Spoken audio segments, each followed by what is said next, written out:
you to know that this man has a smile that lights up a television screen from here to Bangor, Maine. The greatest point guard to ever play the game is here. Yeah. Thank you. A legend. A super legend. The greatest point guard ever to play the game of basketball. And normally when Envy says special guest, it could be anyone, but this time it really is a special guest. That's right. Mr. Magic Johnson. Earvin Magic Johnson is here. What's up? What's up? I got Magic Johnson in here. Wait a minute, man. Wait a minute. Hold up. Okay, all right. Yo, Magic, come on, man. Come on, man. Let me get this moment in. All right, go ahead. All right. Who's the best point guard of the 1980s, Isaiah? Come on, Zeke. Say yourself, Zeke. Say yourself, Zeke. No, honestly, I will have to say Magic Johnson. Number 1, Magic Johnson. Magic Johnson, a 6'9" lead guard. You ever heard of things like this? Magic is straight down the middle. Still going, still going. Oh! Highlight film. No time. He's the only guy that I've ever seen. We'll look at a guy, time him, measure his speed, measure his distance, look away for about 3 seconds, look you off, and then hit that guy on the dime without ever looking at him. Everybody wanted to be Magic. Everybody wanted to go out there and throw the fancy passes. Look at that green sky. I don't believe it. And he wanted to win so bad, but he always had fun. He was always smiling. He always appealed to the crowd. He always wanted the crowd to be in it because he knew that's what the team fed off of. And he was smart in that aspect. And the crowd is getting nutty. If I could do that, then I'll be on my way. If I could learn how to give an assist and then play to the crowd and get the crowd involved, then I think that's what it's all about. I can remember back in the day when I used to watch this man, I would love to play against him. And he was retired when I got into the NBA, and when he came back, I thought that it was wonderful. It was amazing that I was actually out on the floor at the same time as he was. And he was handling the basketball. I mean, this was like a dream come true. Hey, he hasn't lost a thing. He hasn't lost a thing. Looks good, doesn't he? Yes, he looks very good. I couldn't really talk to him. It was almost like he was talking to me, and I was listening. My eyes were like wide open, and it was like, okay.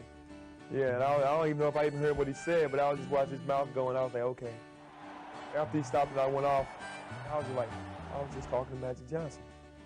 Unbelievable. I mean, when you finally see somebody for the first time that you really love, that's appreciated your entire life, and you meet them for the first time, I mean, it's just like a total shock.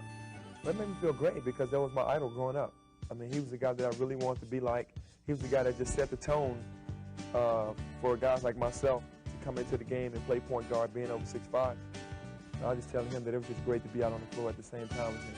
You could probably already guess that we were going to put Magic at number 1 since he's the only point guard that showed up on our top 10 greatest players of all time list, and with good reason. Of the 15 point guard related stats and analytics we looked at, as mentioned in the outset, Magic is top 20 in 13 of them and top 10 in 8. On top of that, he won 5 championships, is a 3-time MVP and 2-time Finals MVP. He's number 5 all-time in total assists, number 1 in assists per game for the regular season and the playoffs, number 5 in assist percentage, number 3 in offensive rating, number 1 in offensive rating for the playoffs, and has the 5th most win shares for the playoffs in NBA history. Those achievements are amazing. Playing alongside other Hall of Fame players like Kareem Abdul-Jabbar and James Worthy, Magic could have blended into the scenery and let his teammates run the show. Instead, he had the greatness to stand out among those players and established himself as the leader of the team. His size, mobility, and ball handling skills made him one of the most complete players ever. Proof of this is the fact that he's second only to Oscar Robertson in triple doubles.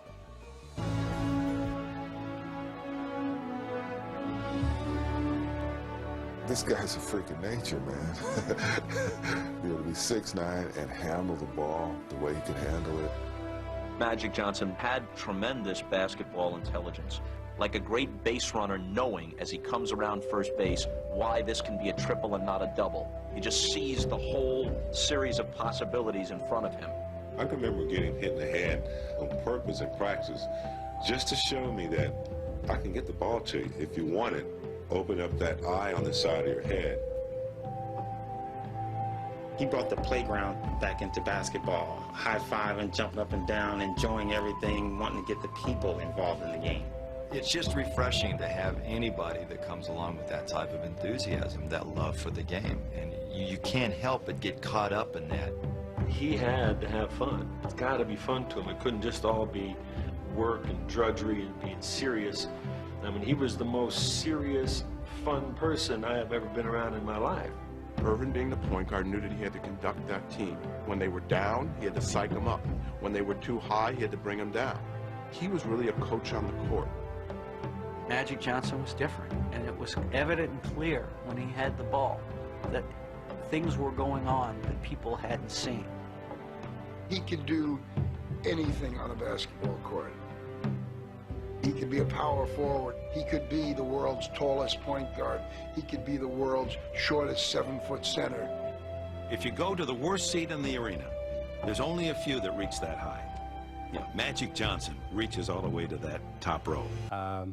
I believe I was the second best point guard of that era.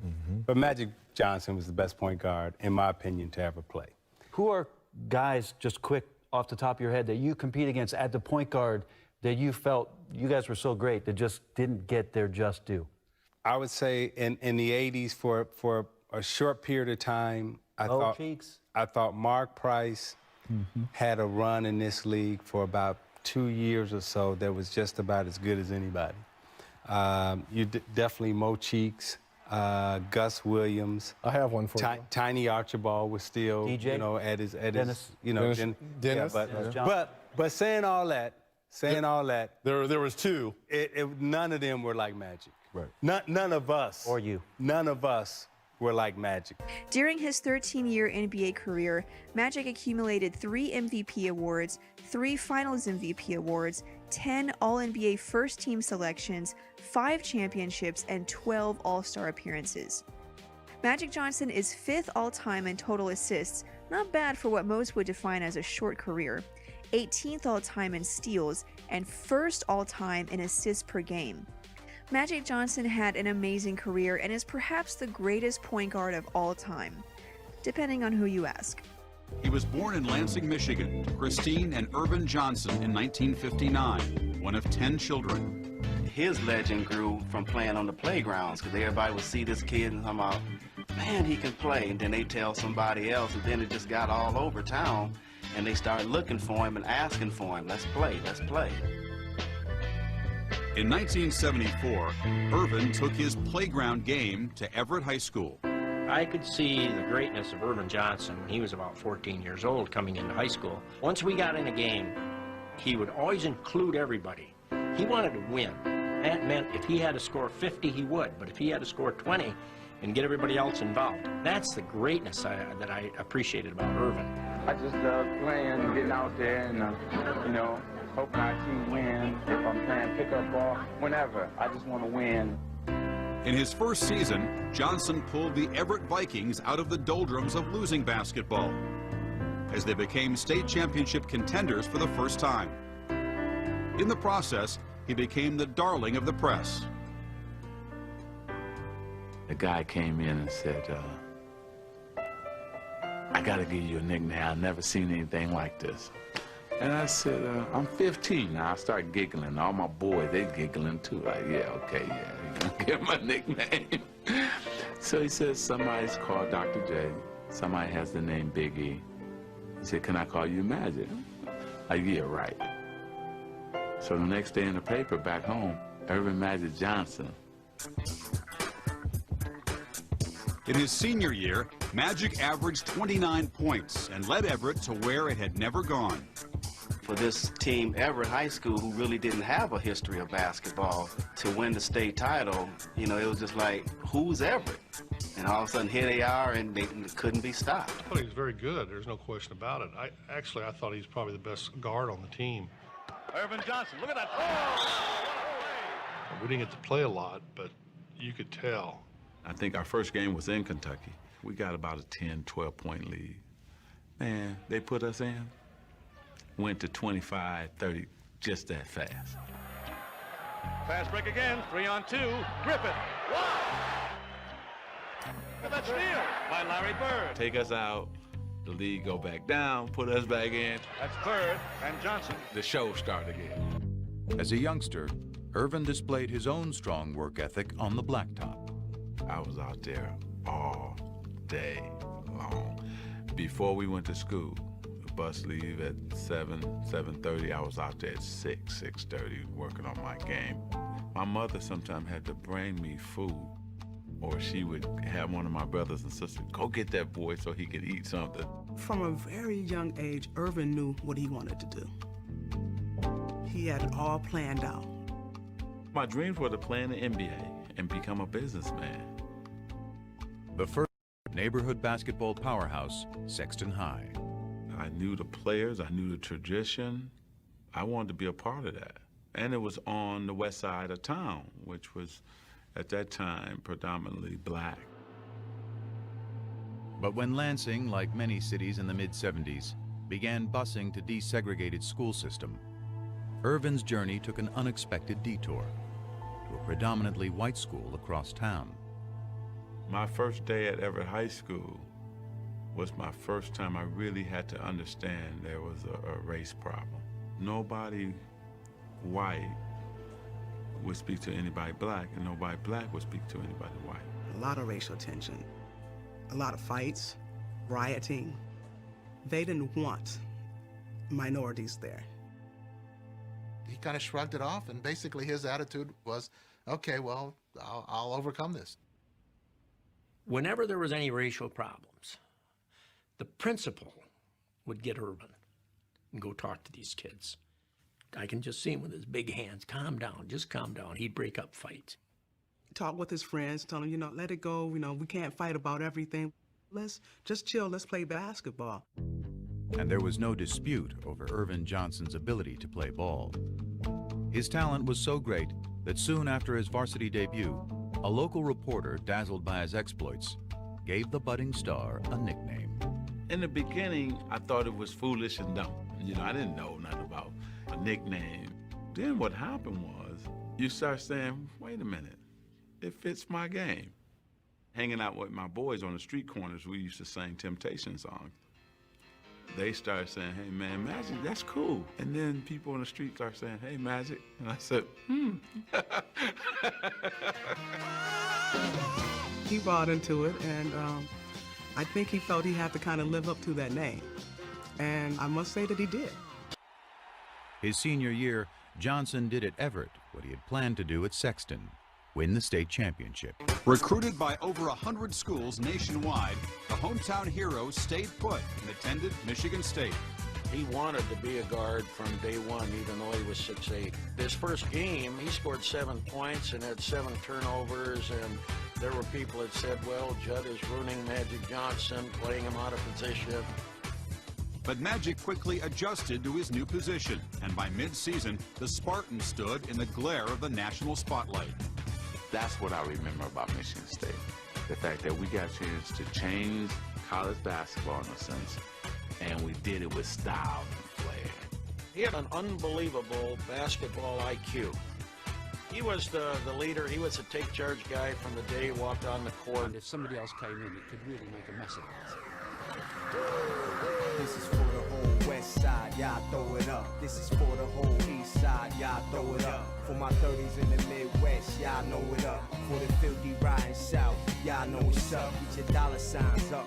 Stop playing games, get your motherfucking paper. By any means, man, get your hustle on, gangster. Whatever it takes, get your scramble on, babe, bro. Seconds turning days, then it years. Then the next thing you know, you got gray hairs. And the game done changed, the bread got stale.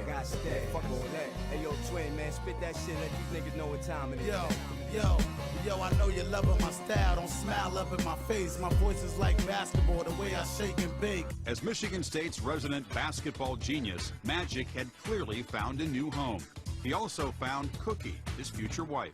We totally fell in love at first sight. I had a boyfriend at the time, and when I decided to go to Michigan State, he's, no, you can't go to Michigan State. I'm like, why can't I go to Michigan State? He's like, you're gonna meet Magic. You're gonna meet Magic and marry him. And that's the truth. That's a true story. And at the time, I had no clue who he was. He had the whole world at his feet at 18. He became 2 different people. When he was with me, he was Earvin. But the minute we stepped outside that door, he became Magic. I mean, Magic was his stage name. Even he would laugh about it. Well, he always says there's two people. There's Earvin Johnson from East Lansing, and there's Magic Johnson from Hollywood. Earvin Johnson is another guy. You know, here's Magic over here, and here's Earvin over here. Earvin is this fun-loving guy. Double dribble. Never saw it. Aren't you gonna get the stretching? I don't stretch. Stretching's for show-offs. My ball playing does the talking for me, so. You know, when I was in college one time, I was watching a game on TV. They had this home box office thing. And I turned on this game. They were playing against Russia. And I was watching Magic play, and I go, oh, my God, that's the best player I've ever seen play, because I didn't follow basketball. And he was a sophomore at the time.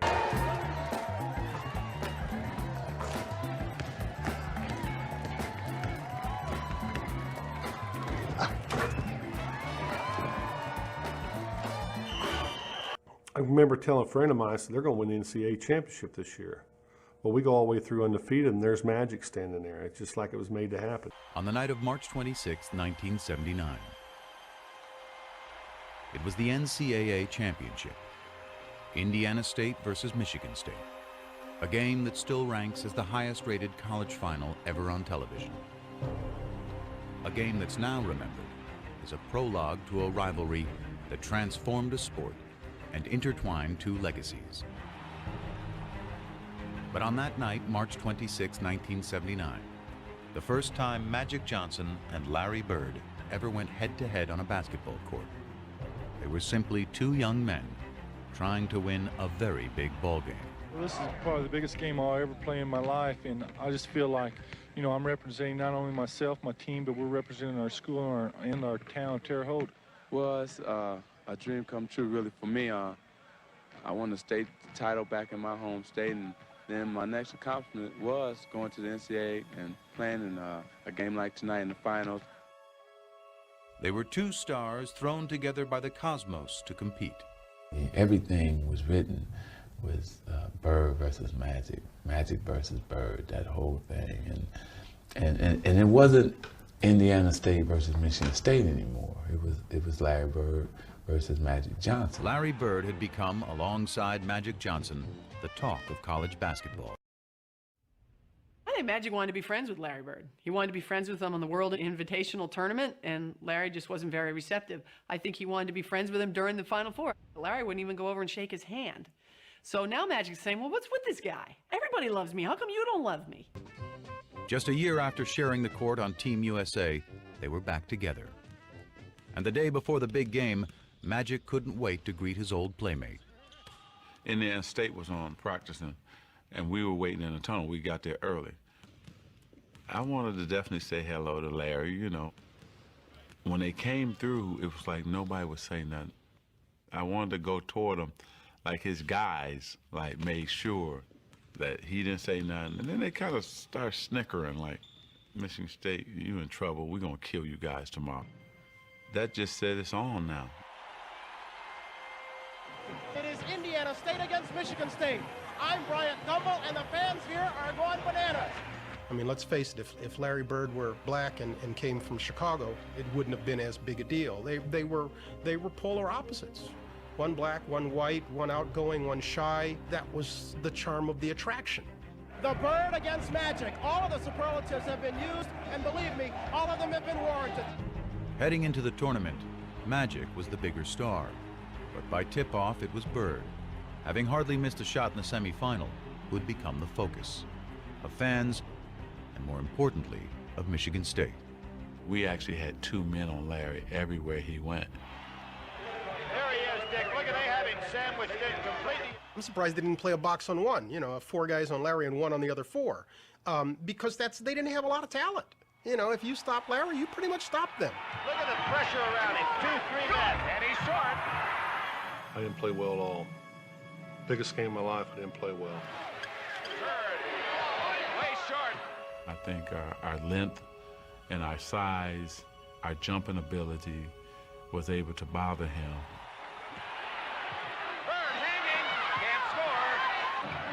I didn't shoot well, missed, I think 3 free throws. Larry Bird has had a cold shooting night. I battled him, but I didn't have it.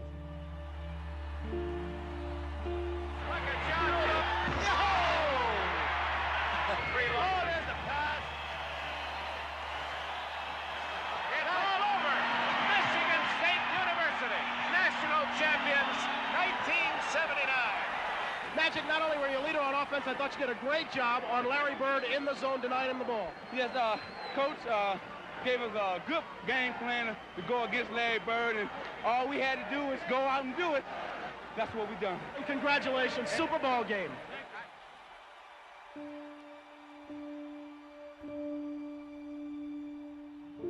It was over, you know. That was my 4 years. I was done. No, it still hurts. And when you win 33 in a row and you walk into the game, you know, you never know what to expect, but I expect to win. We didn't win. Toughest loss I ever took. I knew it was going to haunt him forever because we were going to see each other a lot.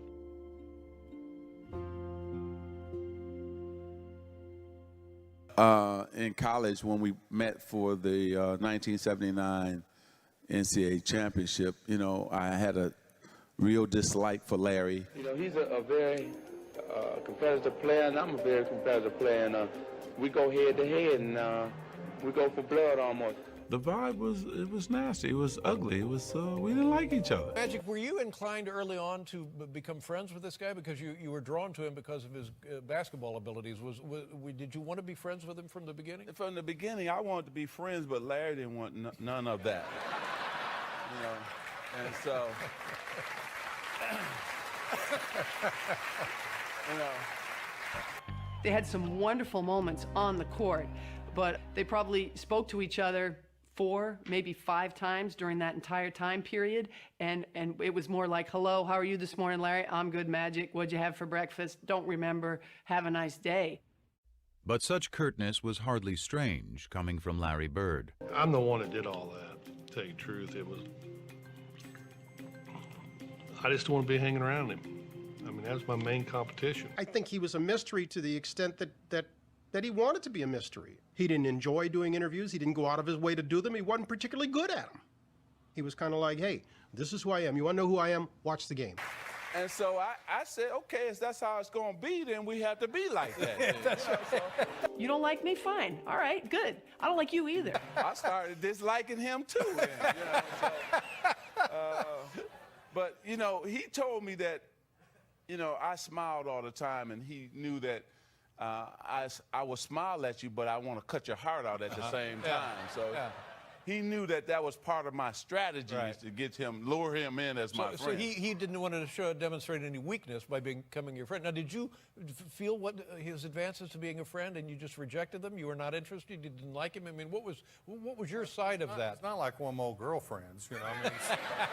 I mean, when you say advances, I get a little scared.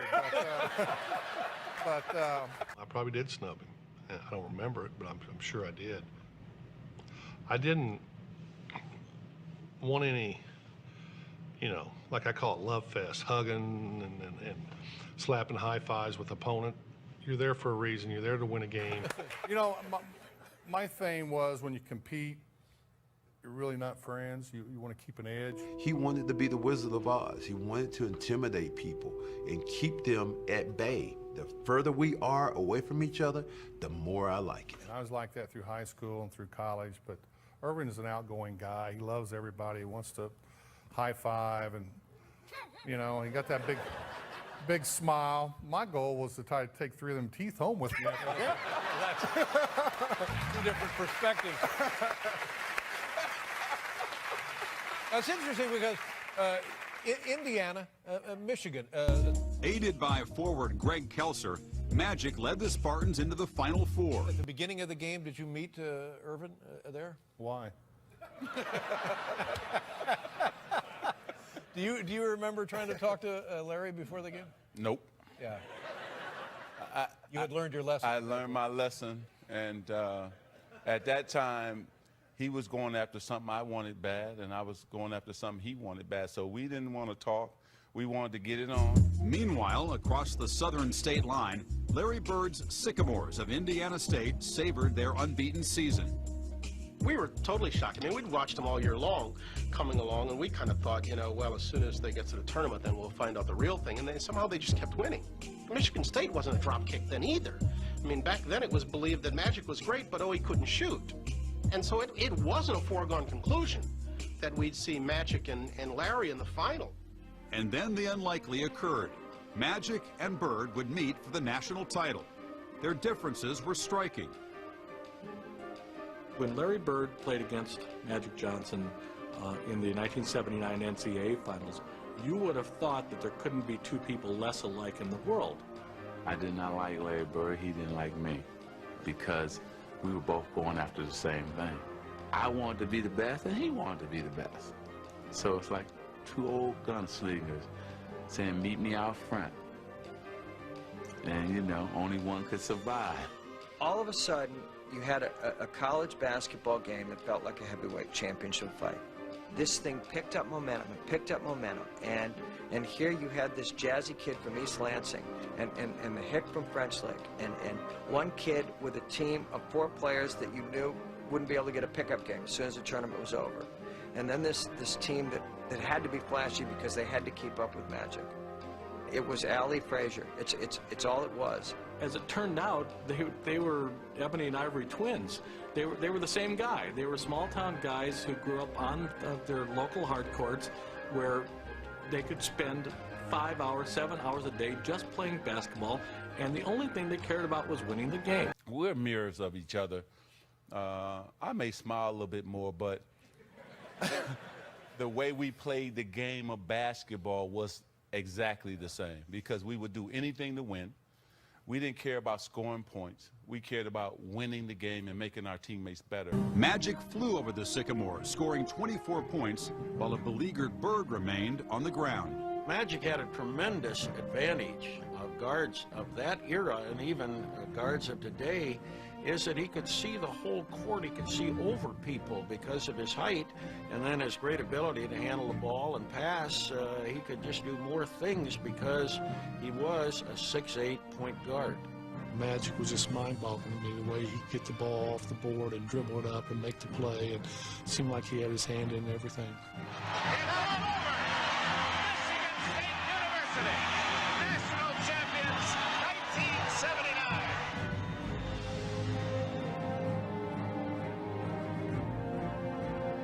That was a seminal game. It brought a lot of non-college fans to the game, who then became college basketball fans. I got a chance to turn Michigan State around and make them a basketball power. We ended up winning the national championship. We got beat because they were the best team. They was the best team in college basketball at that time. We knew we was going to play against a great team, Michigan State. By watching them on film, I knew it was going to be the best team we played against all year. But winning 33 games in a row, you know, you sort of take teams light. The NCAA championship, is that right? What did that, and it was like a 10-point loss, am I right, Larry? Well, it was 10 points. Thank you, Dave. Yeah. It felt more like a 20-point loss, but you know, when you're out there playing and you get started in these games, sometimes you go, uh-oh, these guys are pretty good. Right. And I had that feeling at halftime that these guys were too much for us. I don't know mentally if I was as prepared as I should have been for that game, because you know, I didn't have a good game. I shot like 7 for 20 from the field, and you know, and our team relied on me to score. So if I had a week to go back on, probably that week to prepare and get ready for that game. What did losing that championship mean to you, and how did it affect you? That's the toughest one I've ever taken, because you know, you had all your friends. You're at a college. It's really when you step away from home. I felt in Indiana State, they accepted me, brought me in. It was tough, and it's still tough, but still tough today. Yes. Yeah. And he couldn't escape the memory of losing to him in 1979. Oh, it ate at him bad that he didn't win that national title against Magic. That was something, it just burned him. It was one thing for them to be in the 79 championship. Magic had the better team. Everybody agreed with that. How about you, Magic? What did winning that title mean for you?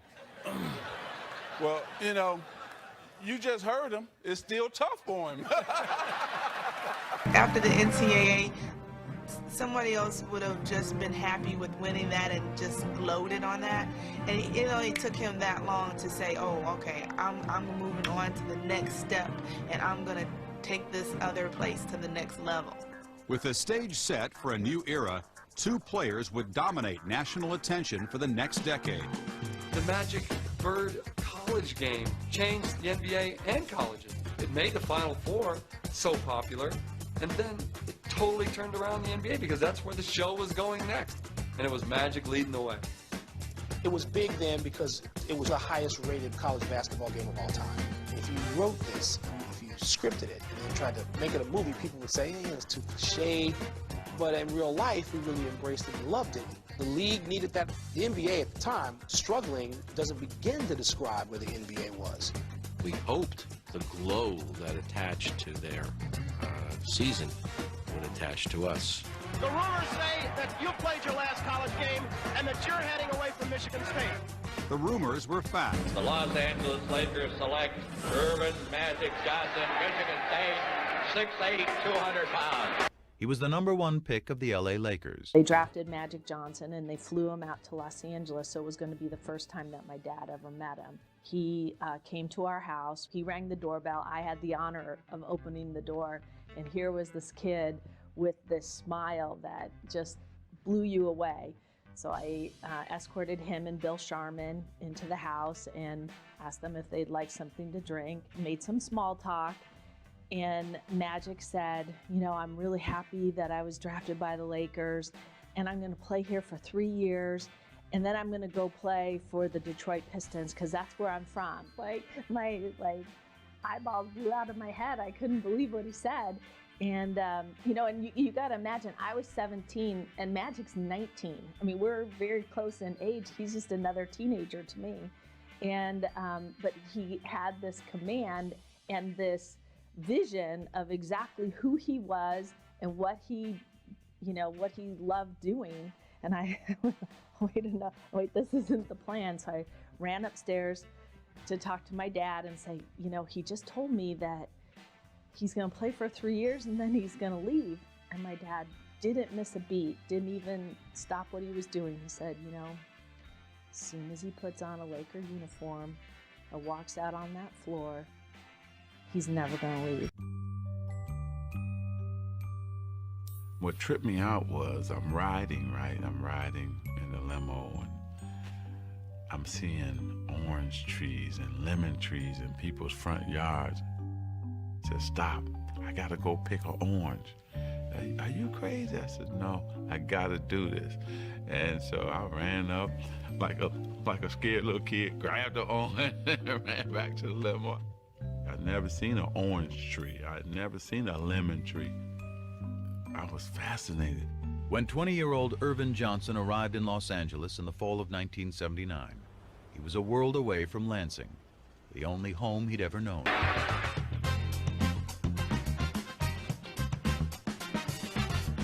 The Lakers needed a player that was a leader. They needed a rebounder. And they got him one player. He was a breath of fresh air. And I think when he saw this kid out there, and he was a kid, with this enormous amount of energy, I think it rejuvenated his interest in the game.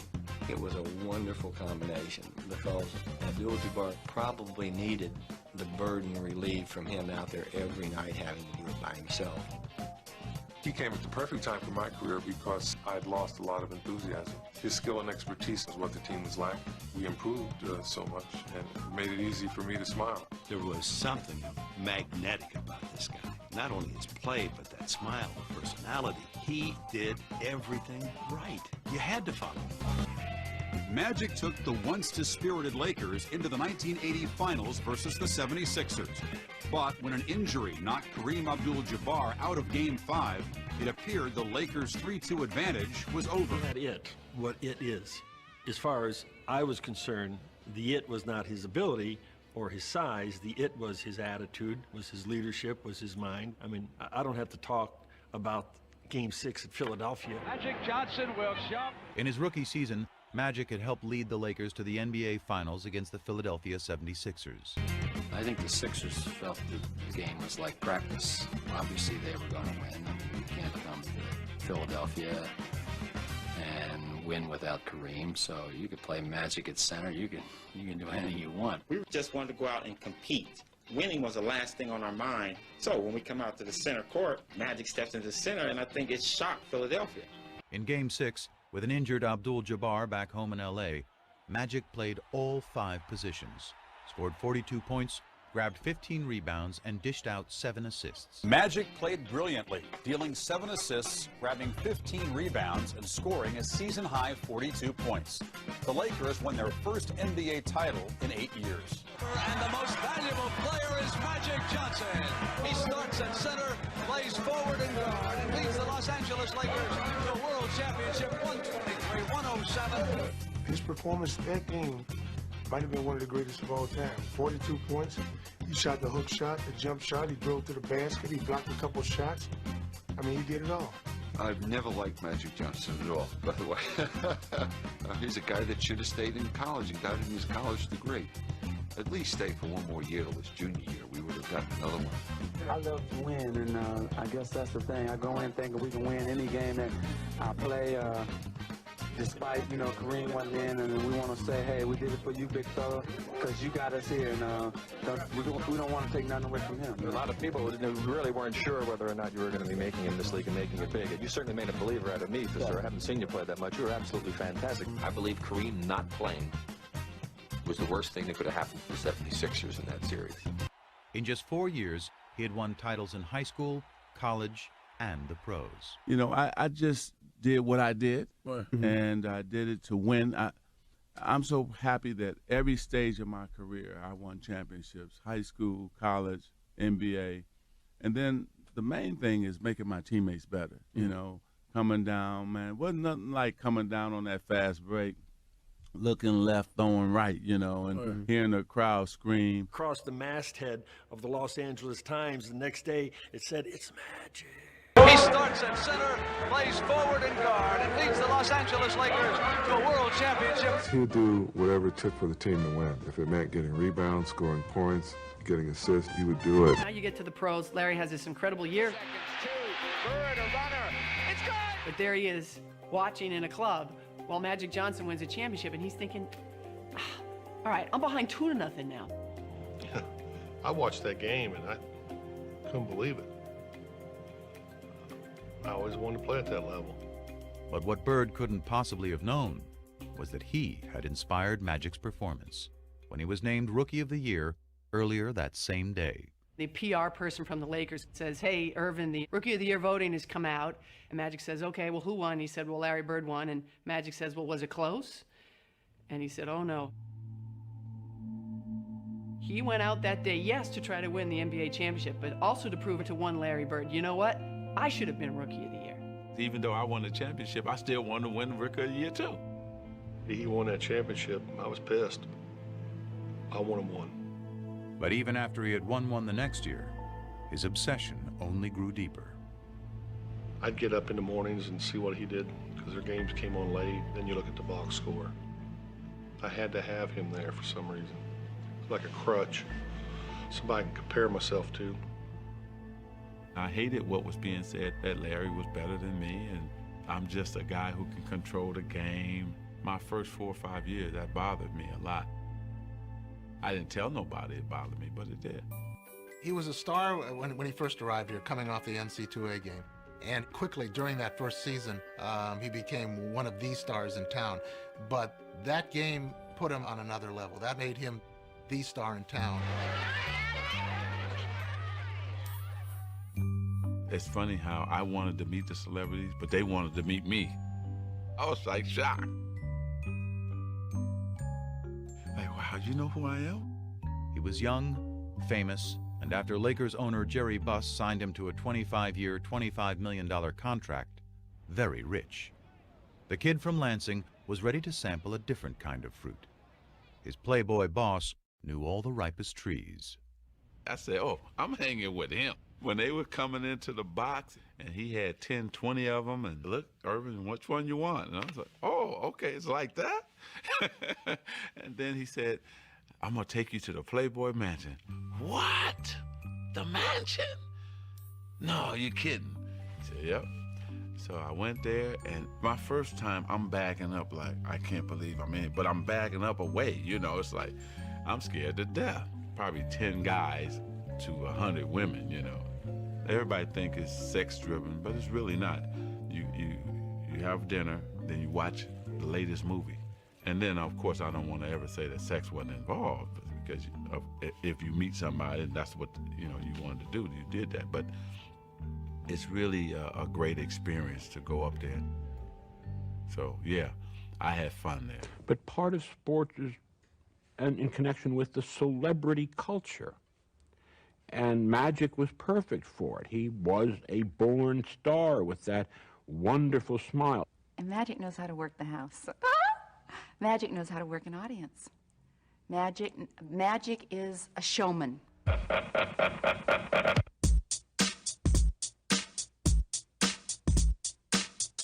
So it was kind of like a very chic thing to do. All those top agents, all the top stars, all the top producers, you'd look around that courtside, and it was a real scene. Among the famous faces in the crowd were Bruce Willis and Don Johnson. Bruce was starring in Moonlighting, while Don had one of the biggest hits of the decade, Miami Vice. Also part of the scene was John Travolta. He was coming off the 70s disco hit Saturday Night Fever and starring in the 80s follow-up, Staying Alive. Charlie Sheen had a spot on Celebrity Row. He was in the quintessential 80s film Wall Street, where it was said that greed is good.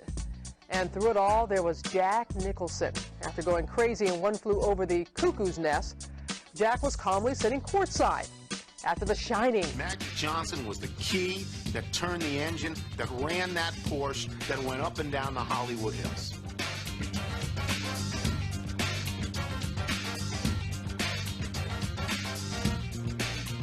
We wanted some razzle-dazzle and Showtime team.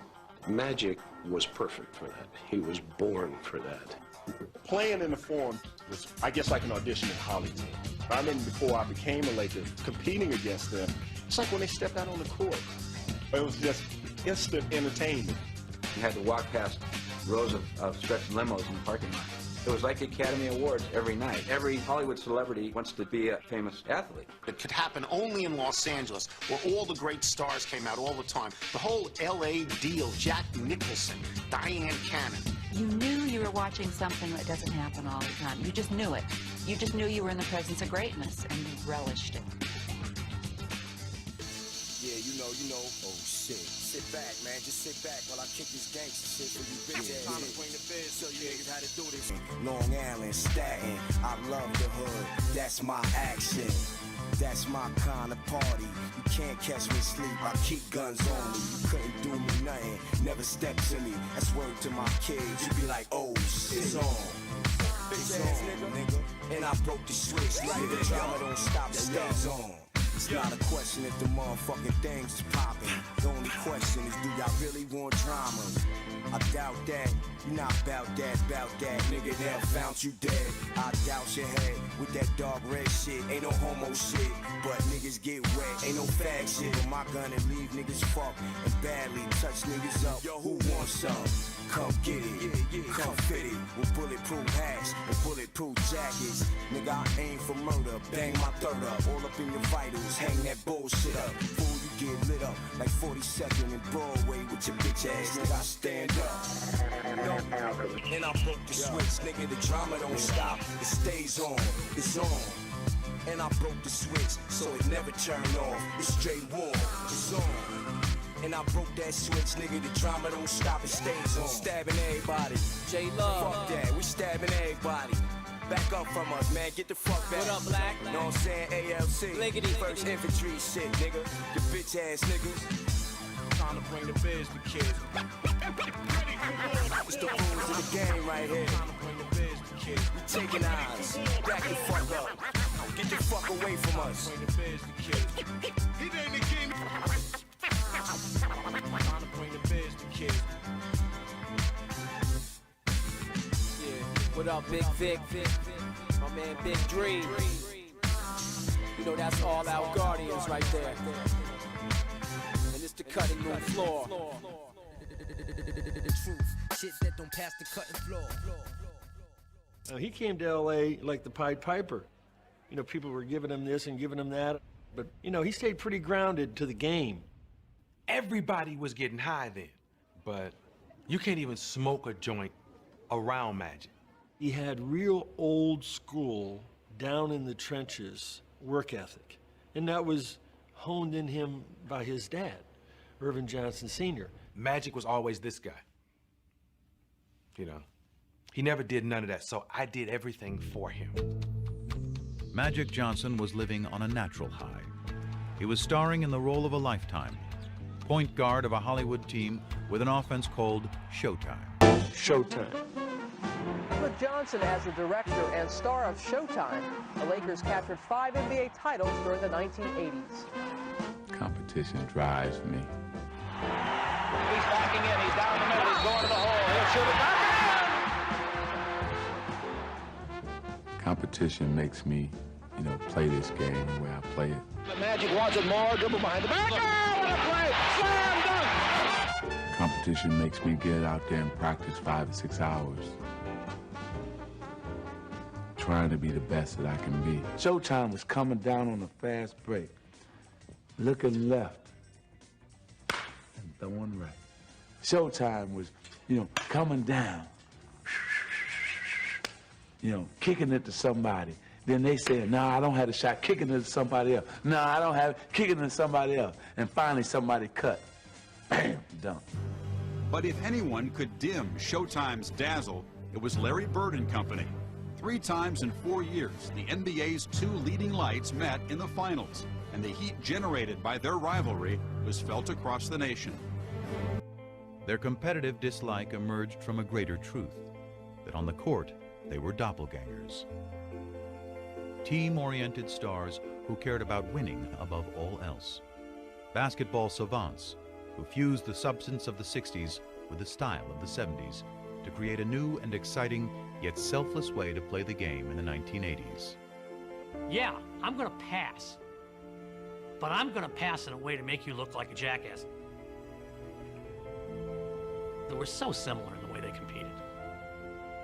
I mean, they were 2 halves of the same brain. Same craziness to excel. I seen that first couple days I was with him. Basketball IQ off the chart. Seen the game a little different, most players. Playing the game the right way was everything. A lot of guys can just score, a lot of guys can just rebound.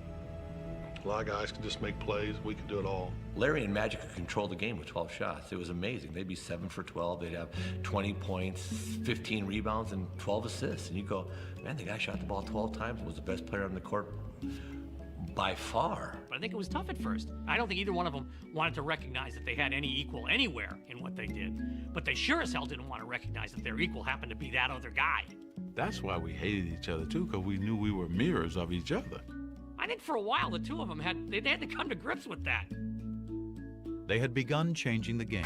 We were able to change not only basketball, but we were able to change the NBA too. When the NBA and CBS signed a new TV deal before the 82-83 season, the rescue plan was simple. Sell more Bird and Magic, and sell them not just as ball players, but as arch-rival characters in their own dramatic saga. You got this slick Showtime African-American guy out west, and you got the lunch bucket, floppy-haired white guy with the bruises all over his body. It's central casting. It's perfect. I mean, this was like made in heaven. In 1979, this idea of Magic and Bird was created, and so that was sort of a no-brainer. We'd have a doubleheader. It would be the Celtics playing first and the Lakers playing second, and that's the way we did it. And when the Celtics and Lakers both reached the finals just a year into the new TV deal in 1984, it appeared the superstar investment was about to pay off. It was huge. It was probably the biggest moment the NBA had up to that point. You had Boston and LA, East against West. It had all the elements of a classic showdown. Including what was becoming the most inescapable element of all. Did we know that blacks and whites were lining up, the whites with the Celtics, the blacks with... Of course we knew that. even in the Celtics' own backyard.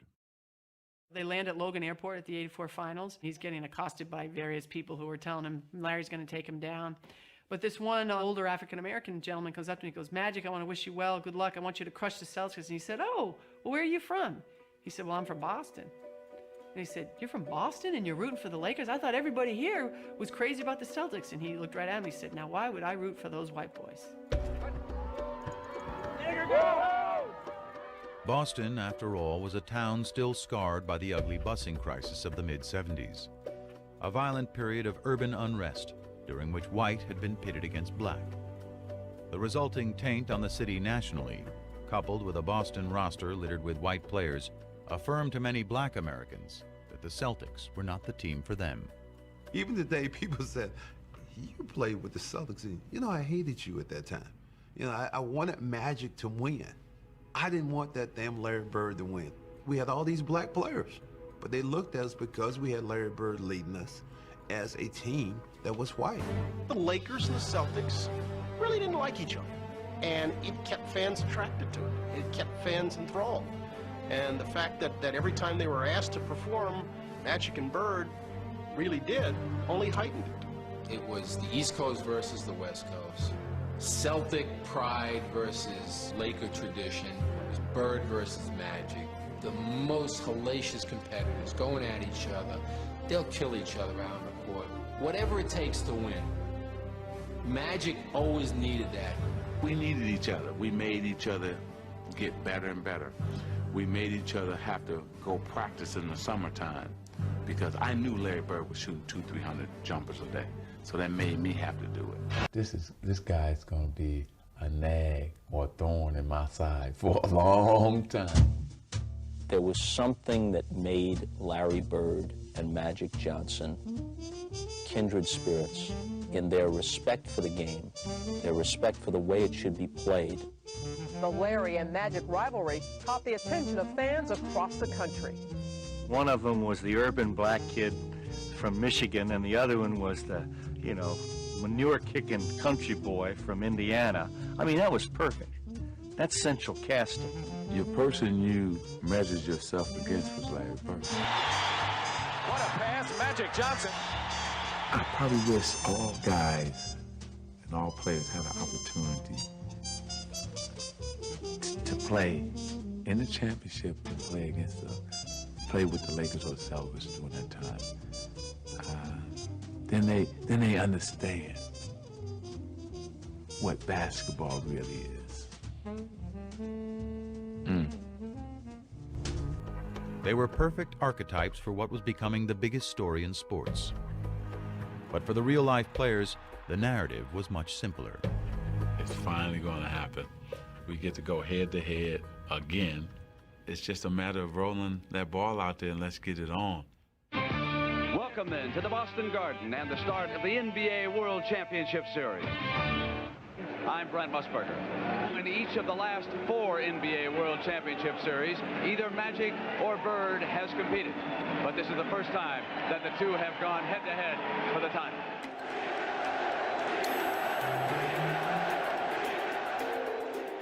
Man, we jumped out on them that first game, and we won in Boston. And with less than a minute to go in Game 2, the Lakers were closing in on a commanding series lead.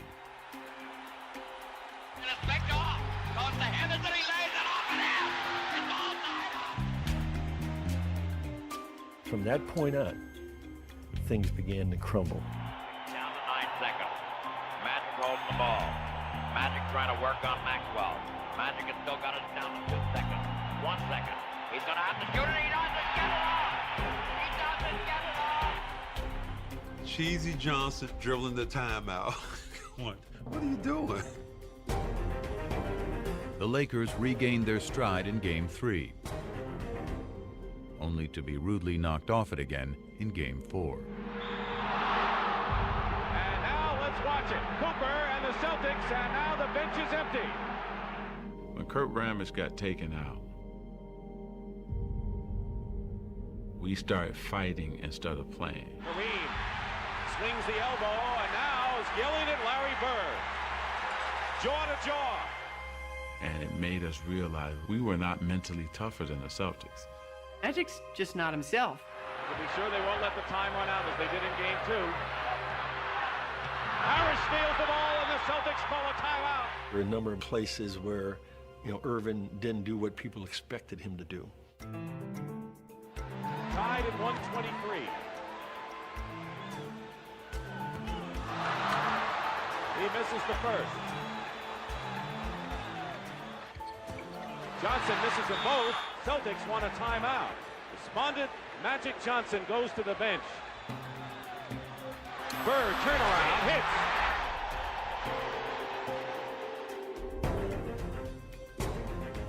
Game 5 went to the Celtics. Game 6 to the Lakers. It was like 1979 all over again. Down to one game for Bird and Magic. If everybody had to look at it, probably would have said this is going to be a 7-game series. Well, I thought we'd sweep them in 4, but just went a little bit longer. Now we just have to do it in 7. That's the only time I ever felt that. There ain't no way they're walking out here with a win. Magic Johnson. No way. Lakers have several chances, and here's Larry Bird chucking down the court. Bird. How does he do it? Now Johnson with the ball. The Lakers trying to cut it to 1. And he loses it.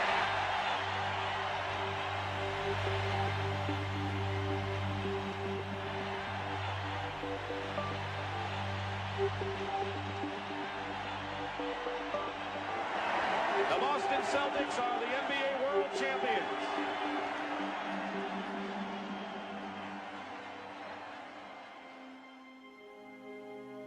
I pride myself in being the guy who's going to win it for us and deliver under pressure. And it didn't happen. Game 7 of the '84 series was one of CBS's highest-rated telecasts of the year, and the highest-rated game the NBA had ever produced. All of a sudden, whether it was at CBS or Madison Avenue, the sports writers around the country became phenomena. What is happening here? The absolute foundation in this resurgence was the Celtics and the Lakers, Larry Bird and Magic Johnson. But Magic was in no mood to bask in the accomplishment. I took a media beating. Tragic Magic. This is why we say Larry Bird is better. It's probably the first time ever in my life I was depressed. And I didn't want people to see me. It was something I never dealt with in my life. I hope he was hurting. Hope it killed him. He made some bad plays down the stretch, and nobody in there was happier than me. Not only winning the game makes you feel good, but just knowing the other guy's suffering, and you know he was. I remember after the game that both he and I were in the showers crying and stayed in there for about 35, 40 minutes. It was hard because not only had we lost to the Boston Celtics, he had lost to his nemesis, Larry Bird. I think he just made me dislike him more, because he was that good. And I think you be jealous. You're jealous a little bit. Larry, does this get you even with Magic for what happened between Michigan State and Indiana State all those many years ago? Yeah, we're professionals now, but I won this one for Terre Haute. Well, it was a big deal, and I remember asking Quinn Buckner about it afterwards. They had a celebration in downtown Boston after they won the championship, and, it was unusual for Larry to have these little outbursts, as Quinn would call them. But, about 11:30 at night, finally he turned to Quinn, he goes, I got him. I finally got him. And he was talking about Magic. In 1984, the Celtics claimed first championship blood from the Lakers in the war between Magic and Bird. While the Boston Stars' 27-point average lifted his team to a 7-game victory, Johnson made ill-advised decisions in the closing minutes of the fourth quarter in overtime losses in games 2 and 4. Every year, that was the talk. We're going to get Boston this year, and I think it became even more so in '84. We had them on the ropes, and it turned out to our dismay. And I always remember sitting in Boston Garden in the shower of Magic, and we were like, man, we had that, but you know what? The fun thing about this rivalry and this game is that there's always next year. You crazy.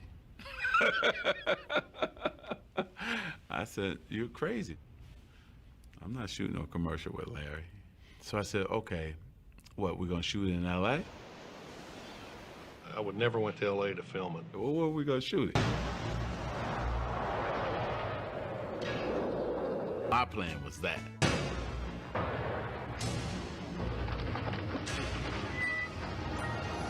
heard Converse made a pair of Bird shoes for last year's MVP. Yep. When they made a pair of Magic shoes for this year's MVP. Okay, Magic, show me what you got. Even after Converse had convinced Magic and Bird to film a sneaker ad together in the summer of '85, a question remained. How would the two hated rivals on the court get along off of it? I don't know how he's gonna react. I don't know how I'm gonna react. We didn't even shake hands, so how are we gonna do a commercial together? The ad was to be filmed at the home Bird had built for his mom. It featured a full-length basketball court, the day's first location. So they say, okay, you're playing one-on-one, and I'm looking at Larry, and he's looking at me like, is this real? Are we playing? Because, you know, this is Magic and Bird. I could just hear Larry, you know, starting in on, well, you bring it to the basket, and I'm going to send it 30 rows up. So the guy was like, no, not like that. A fun game. We were both like, oh, okay. Like, like you can see this relief coming over both of our faces. That brief détente led to the next stage, dialogue. We sat down next to each other. How was your summer? Oh, it's going good. How was yours? It's going great. He said, man, it's a nice spread you got. And he's asked me, is this where you play? I said, yeah, I play here if it's not windy. If it's raining or windy, I go to the gym. But this is where I do all my work. I see that tractor. You work on the tractor? He said, man, I work on this tractor every day. Larry Bird work on a tractor? He said, yeah. It's just them two walking and talking, and every once in a while they'd stop and one of them would say something, and then they'd start laughing. Then they said, okay, break, it's lunch break time. I was going to my trailer. He said, no, my mother has prepared lunch for us up at the house. We went up to the house and we sat down there and we talked, and my mom, my brothers thought the world of him. His mother was so nice, making sure I had enough to eat. I just saw my mother. It was crazy. He charmed her. I mean, you can see it, but that's Magic. He makes everybody feel welcome and warm, and he's a con man. And while Magic charmed Georgia Bird, it was someone else who intrigued her son. He met Earvin at lunch. Earvin is a good dude. I like Earvin a lot better than Magic. I was just so happy to finally be Earvin with him, because Magic was like, I don't know if I want to get to know this guy. But Earvin got a chance to talk about family, how he grew up. We just became two relaxed guys, just talking. That day was great. It was a great day. Beautiful day. Still, for Bird, ever the competitor, that's all it was. Just one day. Magic thinks the next year, okay, well, now we're great friends. So, you know, after the game, we're going to go out, we're going to have a beer. And Larry's like, no, you're right. I know you better. You're a good guy, but I still don't want anything to do with you. He's a happy-go-lucky guy. If me and him got to be really good friends, go out on the court, he could still play the same game. I couldn't. I mean, that's just the way it is. The one-time great white hope who had further emerged as the polarizing racial figure, due in part to that era's increasingly conservative political climate. The rolling back institutionally of the achievements of the civil rights movement were going on apace from about 1975 on. But the triumph of the movement that rolled it back took place in the 1980s. And I think there was people who were very aware in the black community of what was going on. And I think there was a lot of sublimated frustration. And I think one of the ways it got sublimated was into basketball. And I think Larry, through no fault of his own, was the receptacle within which the lingering resentments somehow flowed. And after Bird led the Celtics to the championship in 1986, his third in the pros, winning his third straight MVP award in the process, the resentment grew. I always felt that the press was biased in favor of Larry Bird. It always felt to me like they were gonna make Larry the hero. You know, you'd see somebody score and Larry would be in a cast in a suit on the bench, and they'd say, Larry Bird made that possible a couple weeks ago when he told that guy he could do it, and he just did it. They gonna get his motherfucker the assist, and he not in the game? Not to be racist, but we have a white guy who's the best in the world. It's predominantly a black sport now, and you got a guy like Larry Bird who can't run, who can't jump, but can do everything out there.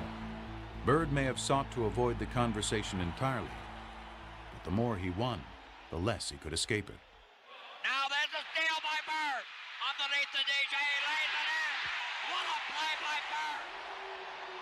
Bird. In 1987, after Boston beat the Detroit Pistons to advance to the finals for the 4th straight year, Pistons rookie Dennis Rodman called Bird overrated because he was white.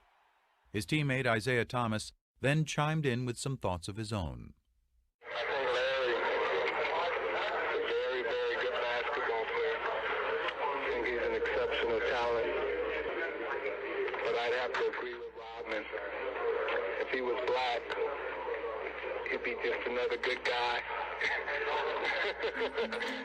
I can remember in the locker room, I think it was Jack McMullen came up to me and said, Isaiah just said, boom, boom, boom, boom. And I go, so? He didn't care. He didn't care. Everybody else around him cared very deeply in the days and weeks as it turned out ahead.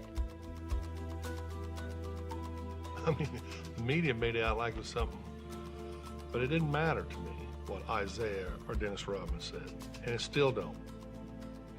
It has no bearing on what I do in my life. And in 1987, as Bird vied with Magic to be the best, the flap over Isaiah Thomas's racially fueled remarks forced Bird to address his least favorite topic at the worst possible time. I had to go to a press conference when I was in LA trying to get ready to play the Lakers and tell people I didn't care, this don't bother me. The main thing is if the statements or whatever was said doesn't bother me, I don't think it should bother any of us. From playing all year trying to get back to the finals and play against Magic, this was a distraction. Magic was on a mission to prove to himself and the world that with the ball in his hands, he was still the one in control.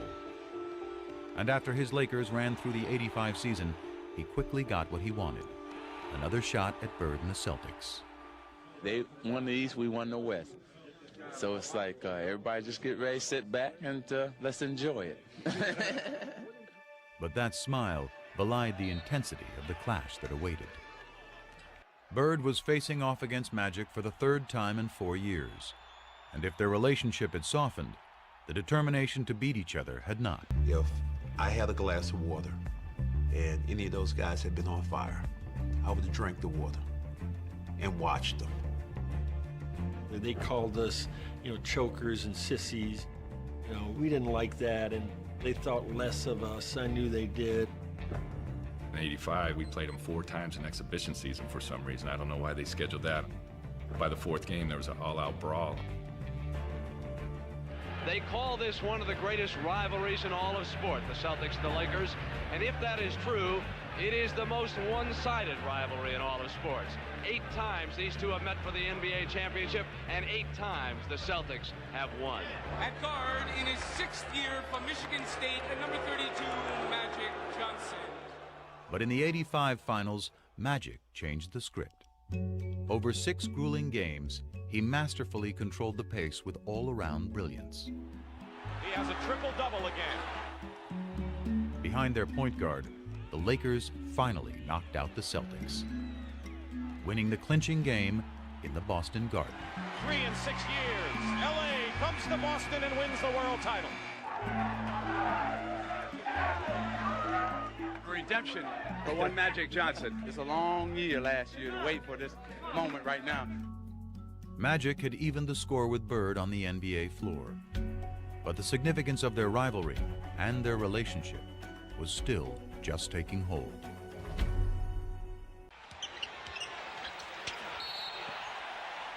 As Game 4 proved, the level of competition between them was higher than ever. Bird played awesome down the stretch of that game. Trailing 2-1 in the series, the Celtics were down by 1 point in the final minute of the game. But Larry Bird wouldn't be easily vanquished. Open his age. Bird goes for 3.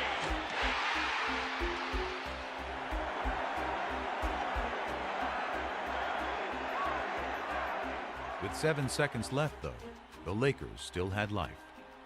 3 years earlier in the '84 finals, Magic had flubbed a similar situation.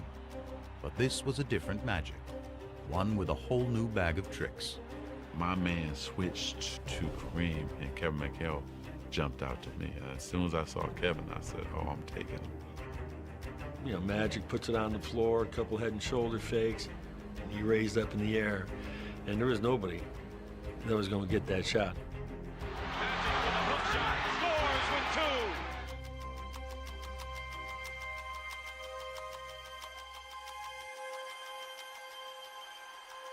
I remember after they called timeout thinking, there's still a shot here.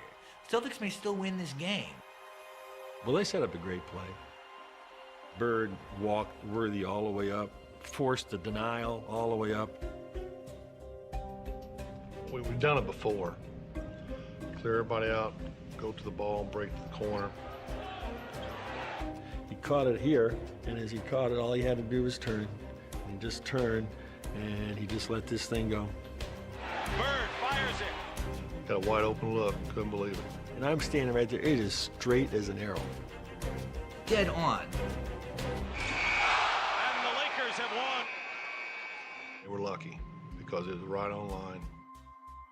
He looked at me like, how did you ever leave me that wide open? You gotta be kidding me.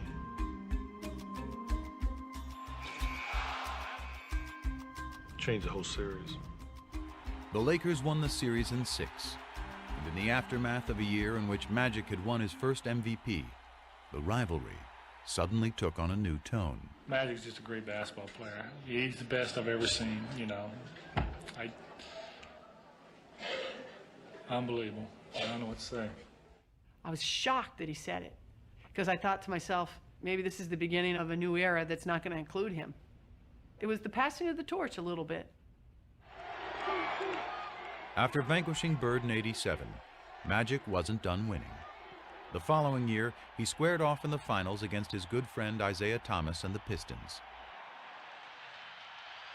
beating them to become the NBA's first repeat champions in 2 decades.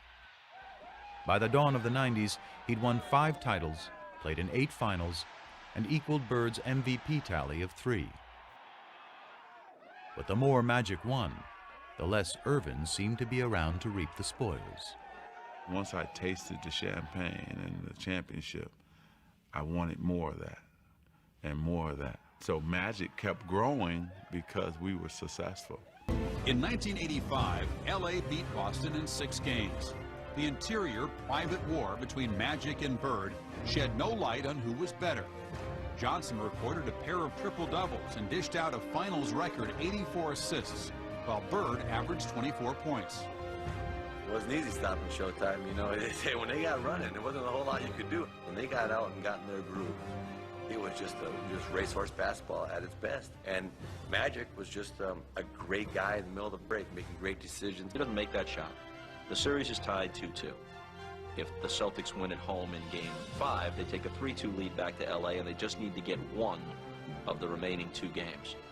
And they might well have done it. That's the biggest basket of Magic Johnson's career. To the left goes Magic. So I pride myself in being one of the best players to ever play in this game in the clutch situation. Number one thing, competition and winning. You know I love them rings. So nothing like winning.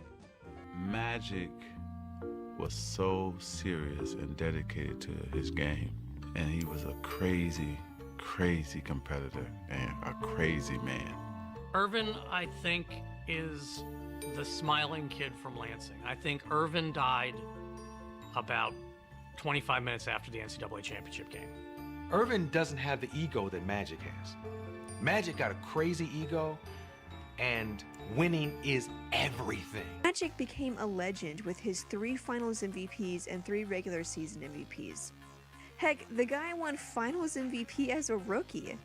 He had the opportunity to play with some of the all-time greats, but rather than riding their coattails to history, he had 5 all-time in win shares for the playoffs. He truly earned his spot in history. What was Earvin Johnson's vice? Now, you know, my publicist wants me to say winning. But women loved Earvin. Back then, before voicemail, they used to have these mail slots in the hotels where you leave your key. And when we get into a town, Earvin's mail slot would be so packed, and it would be just Susan and a phone number, Linda and a phone number, Joyce and a phone number. I mean, that was every city, every time. I was on top of my game as Magic, so I needed all that around me at that time. The women, the this, the that, Hollywood. Magic was living in a context of sybaritic excess from the minute he walked in the door, and he developed a sweet tooth for it. Sex with several women at the same time. Yeah. Like I said, women have different fantasies. Some want to be with 2 or 3 at a time. Hard. And hard. And With one or more women. Oh yeah. Yeah. Oh yeah. I meant one or more at the same time. At the same time. Yeah. Yes. You know, one time I had 6 at one time. And so I think that they made their decision. I really do believe he looks upon Magic Johnson as a movie character he played. I think Earvin got overwhelmed in LA by what it meant to be a star. That's probably true that the Magic ego swallowed Earvin a little bit, but that's okay because I couldn't win 5 championships without that. Through all of this haze of women and money and fame and fortune, he still kept basketball at #1. He never seemed to lose that focus. And that's exactly what's happened because, you know, Magic could be the mayor of Los Angeles. He could be the governor of California. That's how much the state loves him, and that's how much he loves this town. My dad knew he was the ultimate matchmaker, and they really were, I think, the most special relationship between an owner and a player that's ever been and probably ever will be. Magic Johnson spoke publicly for the first time about him contracting HIV. I'm sleeping, really, laying down, just waiting on the game, and the phone rings, and the voice says, "Hey, you gotta come back to LA." And I said, "Okay, why?" "Well, I can't tell you until you get to LA." So I said, "Okay." 2 hours later, he was in the office of Lakers team physician Michael Melman. Dr. Melman starts to tell me that, you know, through the physical that I took, that they discovered that I had HIV.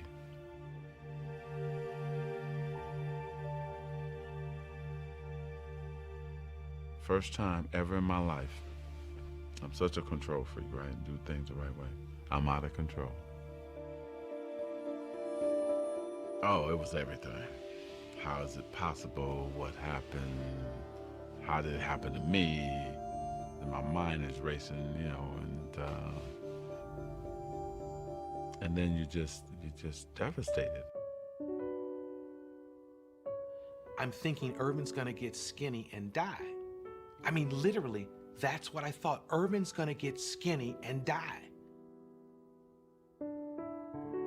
The first person I thought of was Larry. I wonder what Larry thinks. The day that I heard about Magic, it just sort of changed my love for basketball. It shook me up. You know, you get that feeling, probably the same type of feeling I had when my father died. He wants to understand why, you know, how can I talk to him? How, I need to speak to him. It was just really important for Larry to talk to him. You know, sort of, I don't know. I wanted to hear it from him, probably didn't believe it. Calls me, and we're talking, you know, it's just, "How you doing? I heard about it." And you can almost hear both of us with some tears in our eyes. And I'm choked up because he did call me. And, you know, when something happens,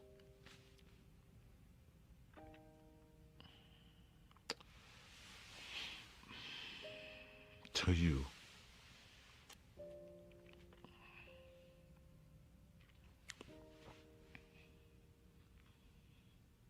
And then you find out who really your friends are and people who really care about you.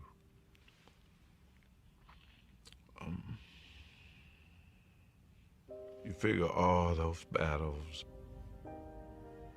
all those things we had to go through as warriors, as competitors, and as men. And here this man says, hey, you know what, man, you're okay. And so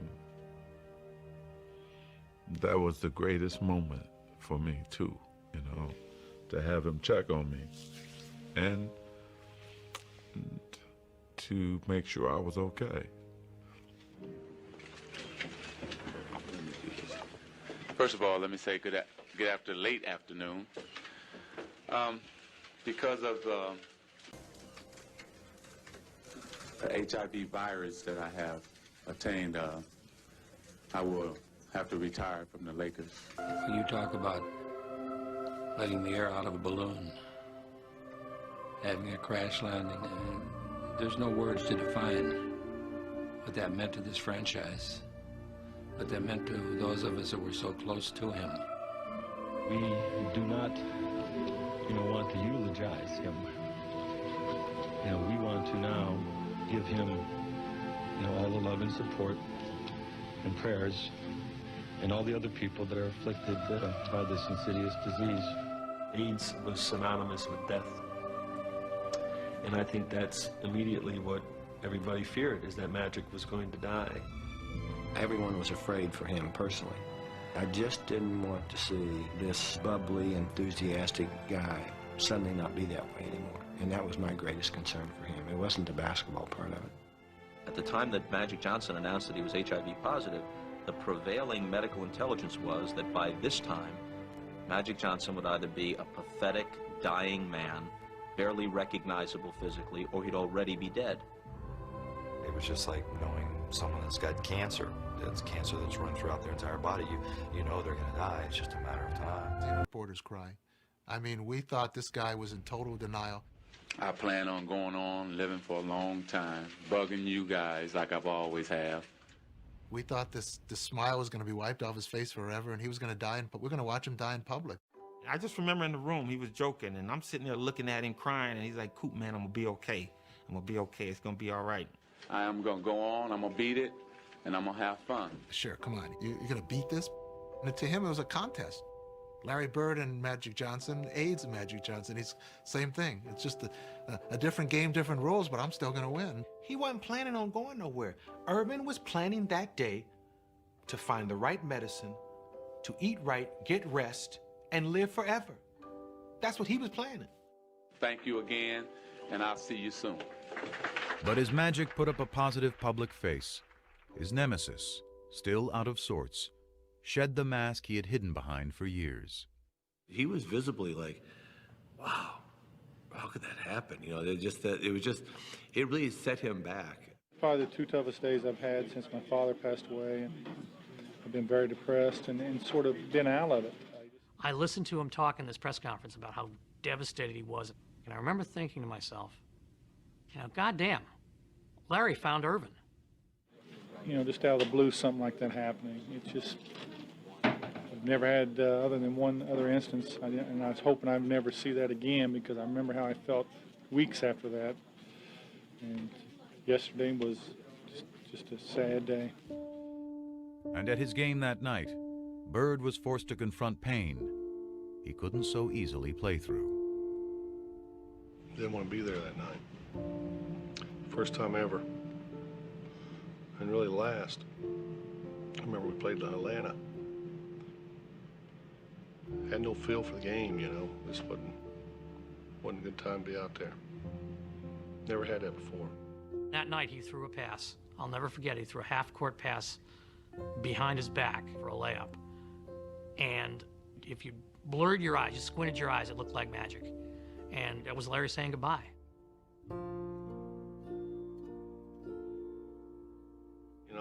This competition thing is amazing, what it does to you.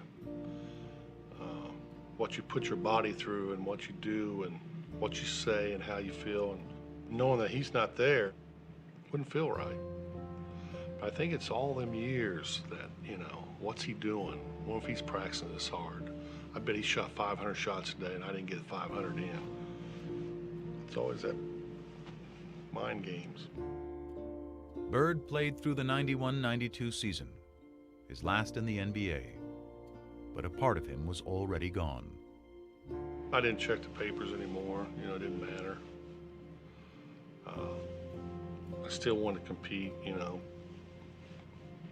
but it wasn't the same. It really wasn't. And on top of that, I learned quickly how differently I'd be looked at now that I had HIV.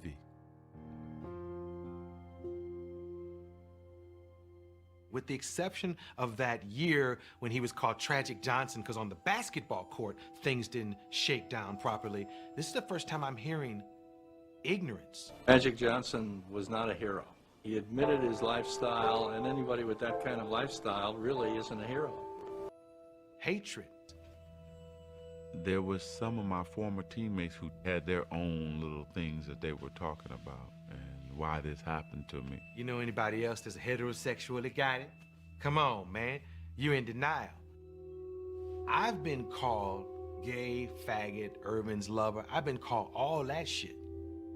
Lon Rosen got a call from Isaiah Thomas asking, you know, I keep hearing Magic's gay. And Lon said, well, for crying out loud, you know better than anybody he isn't. You're one of his best friends. And he said, well, we don't know what's going on in Hollywood. And the fact that Isaiah was questioning why he got this, I think it was really, really hurtful to him. He used to say, you know, I don't want people to stop shaking my hand and giving me my hugs. He loves to be loved. And that's what bothered him the most, that people would change in relationship to him. He would show up at the Lakers facility to work out and to shoot some baskets, and he'd try to engage his teammates and say, hey, you want to play a little one-on-one before practice? And, oh, geez, no, I can't. I got to go get taped. Or, oh, geez, I got work to do. I got to do something else. In Jack McCallum's forthcoming book on the Dream Team, Clyde Drexler made some very candid comments suggesting that you received undue accolades shortly after you announced that you had HIV. I know you were unaware of these comments. Right. So I want to read them to you. He said, very candid. He said, everybody kept waiting for Magic to die. Every time he'd run up the court, everybody would feel sorry for the guy. And he said that you were on the declining end of your career at that time period, and if it hadn't been for your diagnosis, he would have been the MVP that year. Mm-hmm. Is that a fair statement? You know, I think that, you know, Clyde, I mean, if that's how he felt, that's how he felt, you know. I think that Clyde was a guy who always fought for more publicity, a guy who probably thought that he should deserve more credit. I didn't want any sympathy. The only thing I wanted was to be treated the same way you treated me before you knew I had HIV. You know, a lot comes out after the fact that, I mean, here it is 20 years later, and now you want to make these comments 20 years later. Now, I know Clyde, you know, I know Clyde. So this is really funny you want to make these comments 20 years later. But at the end of the day, I got to take the high road. I don't have time to worry about what a guy felt like. But you had a chance to say these things to me, or if you had a problem with it, you should have came out with it at that time. And then instead of hiding behind a book, you know, I'm never gonna hide behind anything. You know, I'm gonna tell you what time it is, and I'm gonna tell you how I feel. The difference between Clyde and I is that I figure out a way how to win. I don't sit back and ever say, well, the guy, you gave him all the sympathy and I should have been the MVP. I never say that. All the times that I should have won, do you know how many times I should have won? You know how many times I could say I could have done this? I'm not that guy. When I see Clyde, I'm gonna hit him, hug him, and man, how you doing? How the family? How your wife? You know, I would never mention this because it doesn't mean anything to me. I just got to keep moving forward, you know. vicious, nasty thing. There is a developing story that we need to address. The NBA is investigating racist remarks allegedly made by LA Clippers owner Donald Sterling in a phone call with his girlfriend. It's an audio tape obtained by TMZ. In that conversation, the man believed to be Sterling takes issue with his girlfriend posting a picture of herself with Magic Johnson and posting it on Instagram saying, quote, I admire Magic Johnson. Too bad you can't admire him privately and during your entire life. Fuck you, you fucking moron. Not only has he not apologized, but he lashed out at you in a big way, Magic, and really said some terrible things. Magic Johnson, you know, has made a public comment. What, do you have something to say to him? What could I say to him? It doesn't matter. It doesn't matter. I'm hurt, but it doesn't matter. You're hurt that he said that he spoke out publicly. He's got to come down hard. He shouldn't own a team anymore. And he should stand up and say, I don't want to own a team anymore, especially when you have African Americans renting his apartments, coming to the games, and playing for him, and coaching for him. This is bad for everybody. It's bad for America, and so I'm really upset about it. It's obviously appalling. It's very disturbing, and there's no doubt about it that the league itself, Adam Silver specifically, has to take action. This is the first big test of Adam Silver, and he's got to suspend this guy. He has to suspend this guy. I don't know that young lady. I took a picture, and all of a sudden, I'm in the middle of this mess. But at the same time, I would not let you attack me without responding. I felt proud to be covering a league that handled a situation like this as definitively and as boldly as it did today, Chuck. Hey, man, I was in shock today. I ain't gonna even lie, Ernie. I was sitting there. I built my whole day. I've got to be in front of my television at 2 o'clock. And when he said, I am banning Mr. Sterling for life from any association with the Clippers organization or the NBA. I said, wow. I mean, here is a man who's, I don't know if I say this, he acts so holy. I mean, he made love to every girl in every city in America, and he had AIDS. And when he had those AIDS, I went to my synagogue and I prayed for him. I hoped he could live and be well. I didn't criticize him. I could have. Is he an example for children? You know, because he has money, he's able to treat himself. But Magic Johnson is irrelevant in this thing.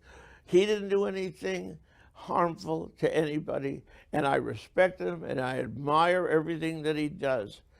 You know, I'd like to help even more if he would offer me an opportunity to help. I like to help minorities. Smacks you in the head with a brick, knocks you to the ground, stomps you in the face. Take that, you crack-ass motherfucker. Take that, you crack-ass motherfucker. Take that, you crack-ass motherfucker. What has he done? Can you tell me? Big Magic Johnson, what has he done? Well, he's a business person. He's got AIDS. Take that, you crack-ass motherfucker. Crack-ass motherfucker. Crack-ass motherfucker. Take that, you crack-ass motherfucker. Did he do any business? Did he help anybody in South LA? Well, I think he has HIV. He doesn't actually have full-blown AIDS. But. Well, what kind of a guy goes to every city, has sex with every girl, then he catches HIV? And is that someone we want to respect and tell our kids about? I think he should be ashamed of himself. I think he should go into the background. But what does he do for the black people? Doesn't do anything. You know, that's his opinion. If he thinks I'm not a role model, that's his own opinion. But I know the things that I've done in urban America and for people. You call up and say, well, he's opened a lot of businesses in inner city neighborhoods. I mean, I've sent over 10,000 minorities to college. I got 150 of those students on scholarship right now. What does he do? Work for the Dodgers? Well, I think he got a little wrong. I'm the owner of the Dodgers. So you're saying that African Americans don't contribute to African American communities as much as Jewish people do? There's no African American. Never mind. I'm sorry. Cracker ass cracker. Cracker ass cracker. I'll put my foot in the cracker ass cracker. I wish that cracker would have said some shit to me. Saltine ass motherfucking cracker. Motherfucker. Cracker, kiss my ass, you fucking cracker. message to the motherfucker that owned the Clippers. You bitch-ass, redneck, white bread, chicken shit motherfucker. Fuck you, your mama, and everything connected to you, you racist piece of shit. Fuck you. You know, there's a lot of bad things. You know, there's like, you know, the parties and the girls and, you know, whatever, all that. Most of that time, I wasn't here, and that's why I wasn't here. His partying had always been legendary, frankly. Magic is such a good guy, such a nice guy. He was almost like a Babe Ruth, and a lot of things that happened off the court just weren't written about. There was a room at the Forum, sort of a side room that belonged, it was like a sauna room. And that room kind of belonged to Jamal after games. And, you know, he would have, I guess he'd have women come in after the games and unwind that way. But when Jamal retired, that room got bequeathed to Magic. And so Magic would have his guys, from what I understand, would have his guys kind of find a woman in the audience who kind of suited him, or he had some woman who was coming to the game, and they would meet him in this room after the game. And Magic, he'd always be the last guy in the locker room. Always have a smile on his face. There's an infidelity in pro sports. There's I think, an acceptance that is really disturbing. Because these guys are so-called superheroes, they're supposed to be superheroes sexually, too. What his situation did was it opened the eyes to everybody else in the league, and I think everybody who's living that type of lifestyle. As shockwaves from Magic's disclosure radiated well beyond the sports world, he was left with an even more painful task, the emotional disengagement from the Laker Brotherhood and the game that had always sustained him. The hardest thing for Earvin that day was not speaking to the press and telling the world. It was going downstairs to the locker room and telling his fellow teammates that he's not going to be there anymore for them. He's not going to be on the court. That was the only time I saw Earvin Johnson break down. Magic called the night before and told me that he had something that very important he wanted to say to me and to meet him at the Forum, and that's when he told me. And all I could do was cry. This isn't how the movie's supposed to end. You know, the good guys are always supposed to ride off in the sunset. The day that we found out, it just seemed like the end of the world. We cried and we thought that it was over. Even with this devastation, he just said, you know what, we're gonna fight this thing. And I was like, okay, let's do it. He tried to be as positive as he could, and he smiled, you know, which is his usual response to everything.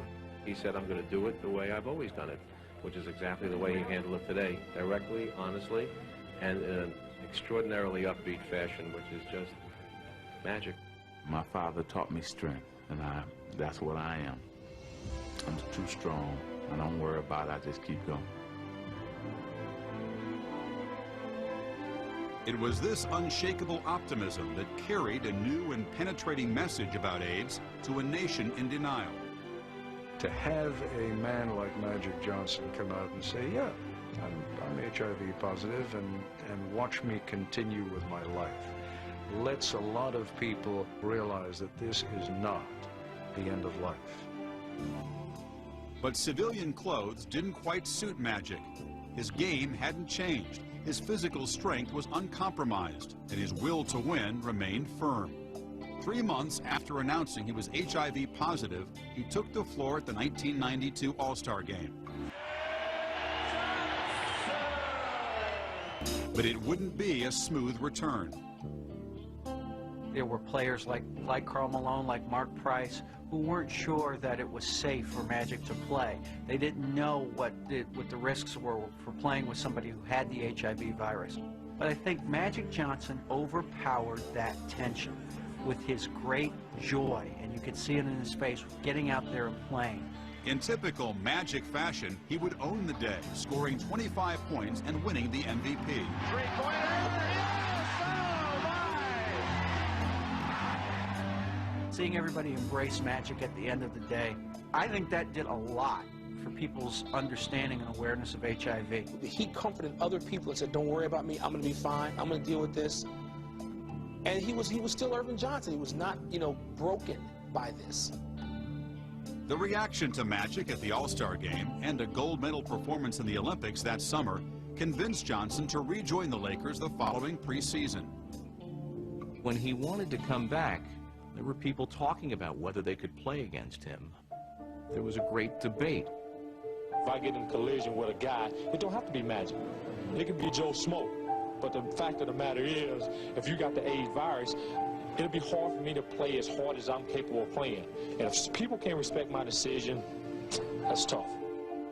Magic's return ended before the regular season began. Magic Johnson is retired from basketball again. This time he says he will not change his mind. Johnson's decision to retire again appears to have been influenced very much by what has happened in the intervening month. In 1994, Johnson grew restless from the game of basketball and accepted an offer to coach the Lakers.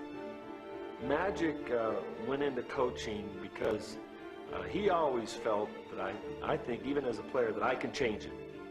He could always control it as a player. I can change it, I can make us win, I can make this play work, I can make him a better player. Don't worry, I can handle it, because he was in control of it. I was going to dictate it, I'll take care of it. And then when he became a coach and he put that responsibility in the hands of immature, not as talented players, it probably was very frustrating for him. With a record of 5-11, Magic stepped down after just 16 games. But the thought that he might be done with basketball was unacceptable to him, prompting a comeback as a player in 1996. 32 games later, however, he knew that the curtain had rung down on Showtime. It took away a little bit from what he had accomplished. It wasn't just a matter of coming back once and having it not work out. It was coming back, retiring, coming back, retiring, coming back, retiring. Even if he wasn't doing it, he was talking about it. I don't think there's any question that had he not done the seesaw thing, that he would be held in higher regard.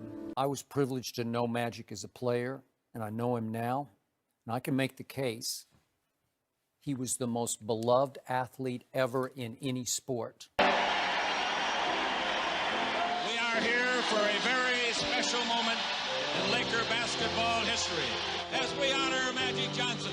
Dominated with joy is like a weird, I've never seen that combination before. Remember, he became pariah among the players who Karl Malone said it goes to show you also that athletes are not higher than people think they are. My feeling was, dead man walking. He just wanted to play basketball, and it got taken from him.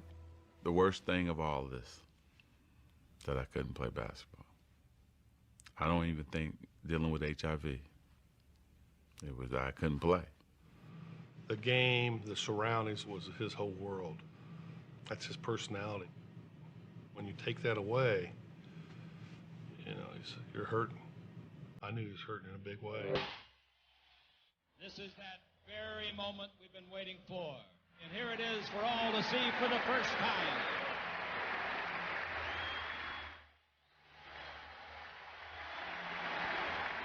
Never dreamed in my life that I would be up there near the great legends. I thank Larry Bird personally for bringing the best out of Magic Johnson. Because without you, I couldn't rise to the top, and I really appreciate that. It's just been a great, wonderful 12 years with you. I hope you enjoyed it as much as I have. Okay, now what? And you know what now what was. He became as great an entrepreneur as we've ever seen. I mean, this man dominates. Right. He's dominating the business world the way he dominated basketball. Absolutely. It is stunning what this man has wrought.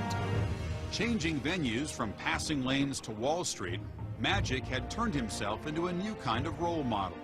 His real estate company develops property in minority neighborhoods, and his movie theaters rank among the most profitable in the country. Do you ever play basketball with him? I always hear that he was a good basketball player. He talked so much trash, he thought he had a real jump shot. You know, and I had to remember it was Prince that I was playing against, so I had to bag off, right? You know, but he really thought he could play basketball. But one of my greatest joys was, I used to own the Magic Johnson Theaters, and he called me up and he said, Magic, I want to come to the theater. So, okay, what time do you want to come? 2 a.m. I said, Prince, we close at 2 a.m., but okay, I'll open it for you. So we opened it up, my manager and projection guy. He brings this big bus full of people.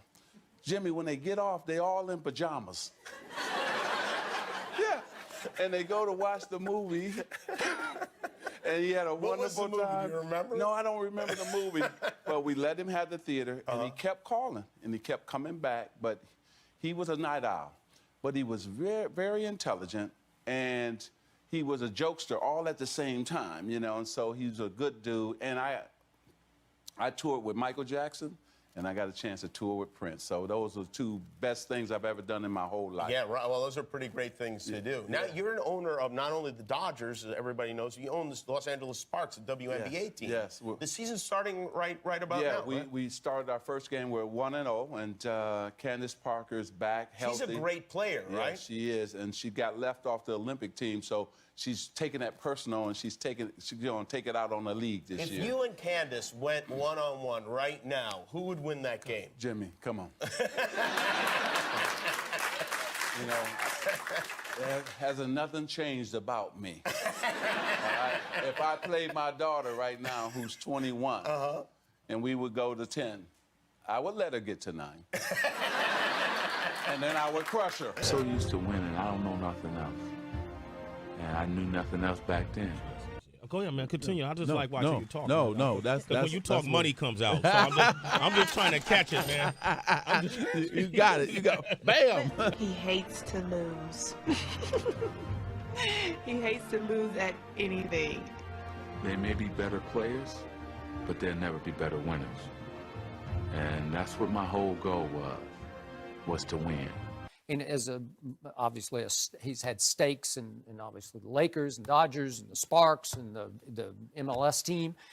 Woo. He's Magic Johnson, the former Laker great, of course, and the Dodger owner, joining us, Dan Patrick Show. And it's a pleasure to know him. He has God in his heart, and man, I love you, man, Magic. You're an all-timer. You are the all-timer to me. Magic, you love Larry Bird, and here's the thing: you played him four titles. You won 3, Bird won 1. Yes. But your relationship is such that they're even doing a Broadway play about you and Bird.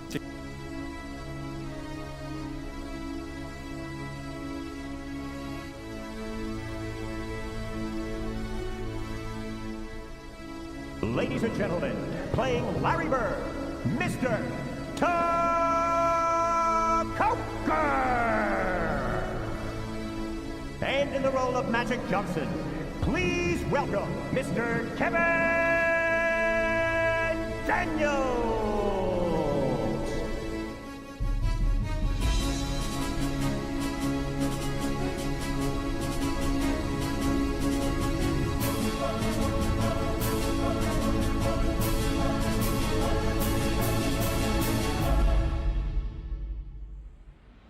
It's an incredible night. Tamara Tooney, a good friend of mine, asked me to become an investor on this show, and I read it, and after she said Larry Bird and Magic Johnson, I said, well, you had me at Larry Bird. I am thrilled. I mean, our office is right down the street. I grew up in New York. I live up on the west side. Madison Square Garden is south of here, so at the epicenter of New York City on Broadway, the NBA is on the marquee, so it's a great night for me. It's a little different than I'm used to, but being with Earvin, we don't get together a lot. I think last time I seen it was probably 6-7 weeks ago, but we like to hang out a little bit, and to watch this night will be exciting for us. How surprising do you think it is to see an NBA show debut on the Great White Way? Why not? Want to do another revival? Sick of it. I saw them the first time around. Why do you think audiences should come out and see your life story? Well, if you're a sports fan and you've been around long enough, I think that they know our story. And I think it's a great opportunity for the ladies to bring their husbands down and take a look.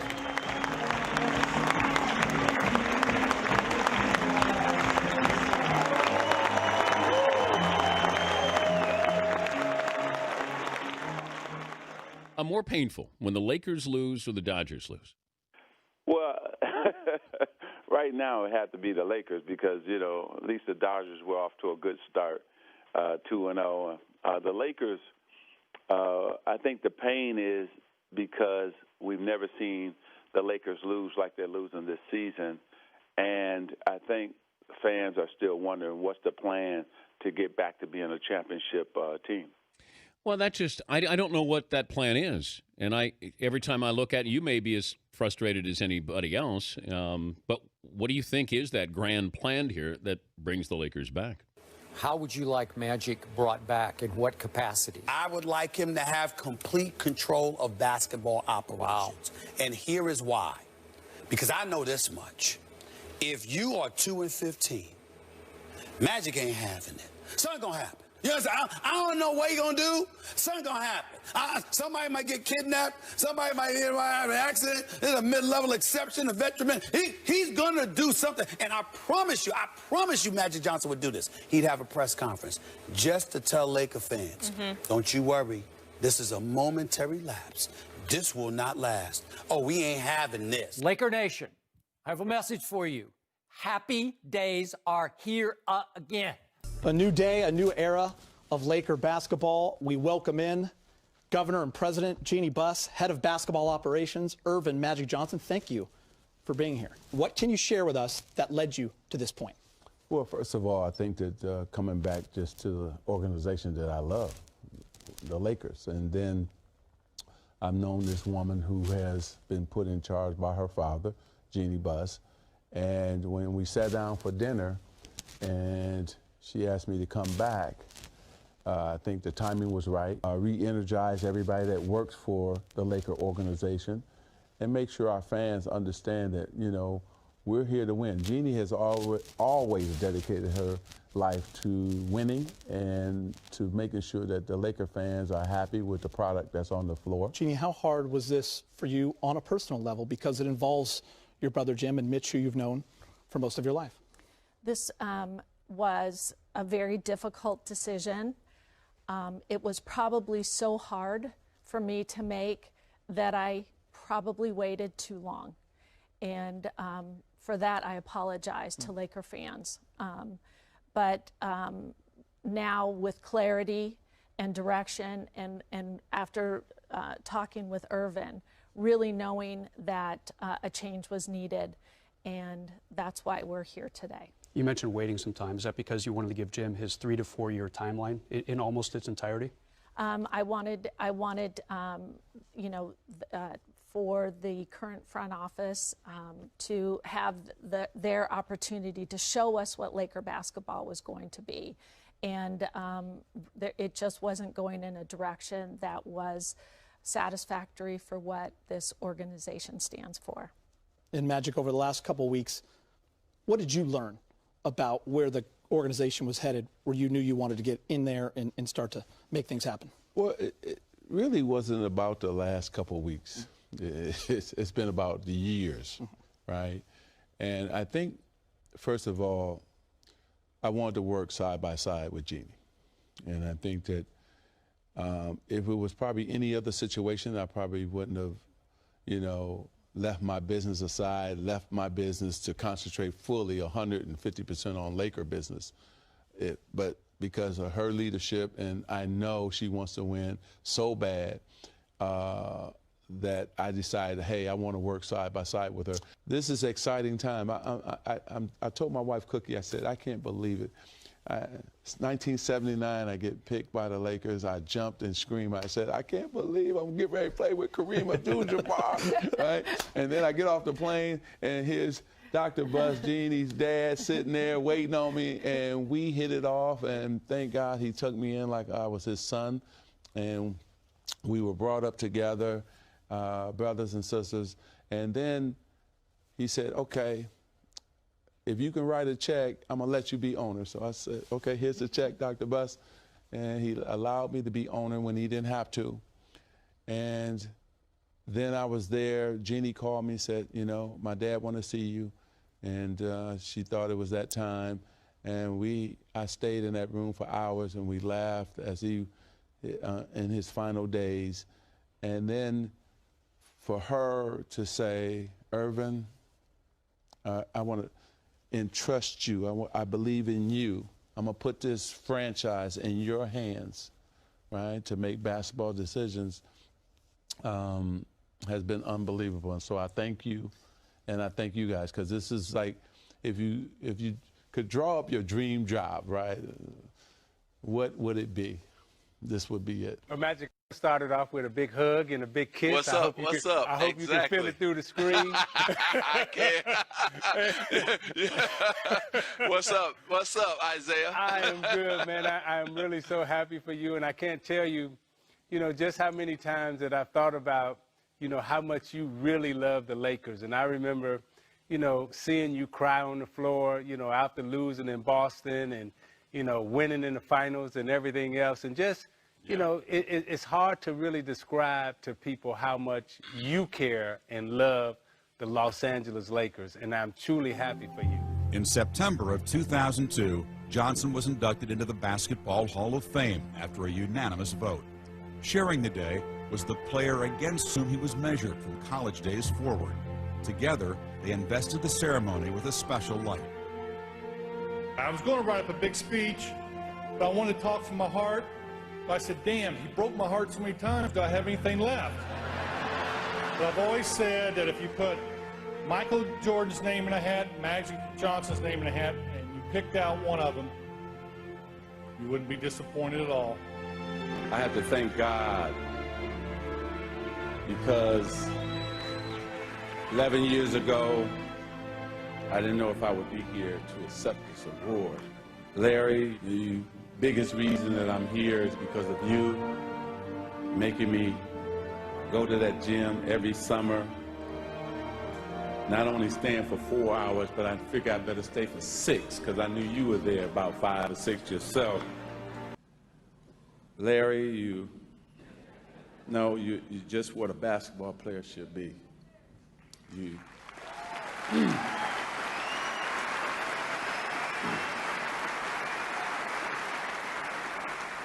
The biggest reason that I'm here is because of you. It was tremendous playing against you, and I'm just happy, and I thank God that I got to know you, not as just Larry Bird, the basketball player, but Larry Bird, the man, and I appreciate you coming out here doing this. Larry, again, we're going to meet up again, ready to go, so now let's get it on. Now we can play checkers. The thing that characterized his game was a Greek word called enthusiasmos, the gift of giving the best with enthusiasm. That's what he did every game. I thank him for spreading the court out and making you go, did you see that? I thank him for making team bigger than I. It's not like that now. He taught me how to run my VCR because you never wanted to miss a Magic game, you know? May God bless you all.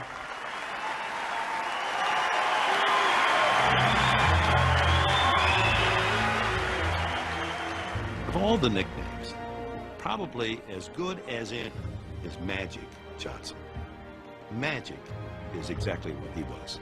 All we can hope for as we go through the new millennium is that there'll be a Magic Johnson there for us.